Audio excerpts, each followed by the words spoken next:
Thank you for taking the time to view Advanced Saxophone Lessons Made Easy. I hope your time was well spent in that you were able to find a few things that will contribute to you becoming a better saxophone player and have more fun during the process. I have put together this bonus video to introduce you to some additional alternate fingerings. We already saw one alternate fingering, the side or fork F-sharp key, in Lesson 4, Developing Your Technique. There are many alternate fingerings available to you that can be a great help when playing quickly, playing softly, or needing to adjust your pitch. One of my favorite alternate fingerings, other than the fork F-sharp key, is the bis B flat. The bis key is the small key between B and A on the upper stack.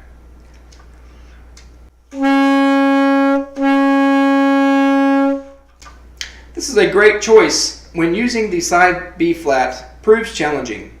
Another, less often used, alternate for B flat is the 1 and 1, using the first finger on each hand to hold down the B and F keys.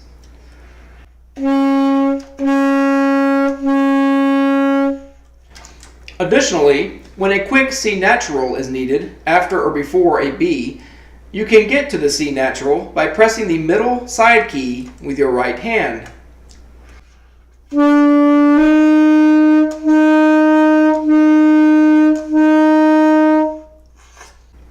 To help make the leap between C and D, you can also use the second side key with your left hand to play a D.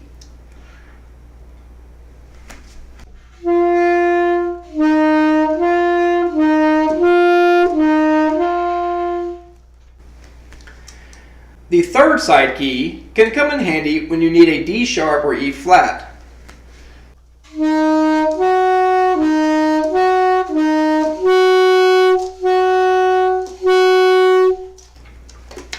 Another useful alternate fingering I found for the middle D is to use the whisper fingering. Hold down all keys like you would when playing a D, but without the octave key.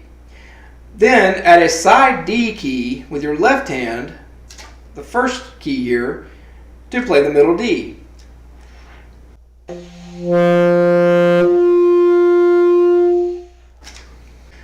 This is the fingering I used in a performance of Sarabande and Gigue by Fischer-Toll, where the piece starts with a pianissimo, or very, very soft D, leading to a C sharp.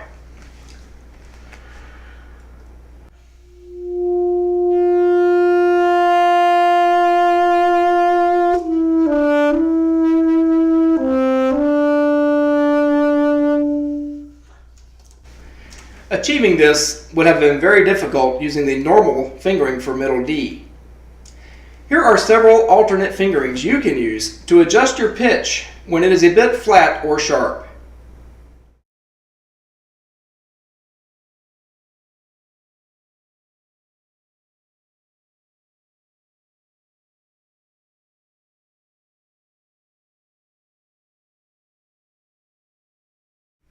Keep these alternatives in mind when you are having difficulty playing notes quickly enough. Perhaps you can even discover some that I did not mention here. Just to make sure, when you are using an alternate fingering, do not let the correct pitch slide to the point where you sound out of tune. Practicing some of these with a tuner is a great way to make sure the fingering you choose will keep you on pitch. The final alternate fingerings I will share with you can potentially get you in trouble with your band director, but can also be a lot of fun in the proper setting. We already discussed overtones in Lesson 6, hitting the high notes. We also have the ability to play multiphonics on the saxophone, where it sounds like you're playing multiple notes at the same time. This is relatively easy to achieve and manipulate with your embouchure and airflow. The two multiphonic fingerings I will teach you are: hold down all keys like you would when playing a low C. Now lift your finger off the F key and listen to what happens.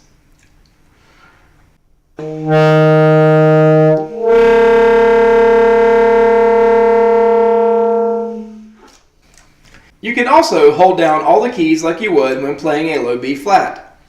Then lift your finger off of the C key and listen to what happens.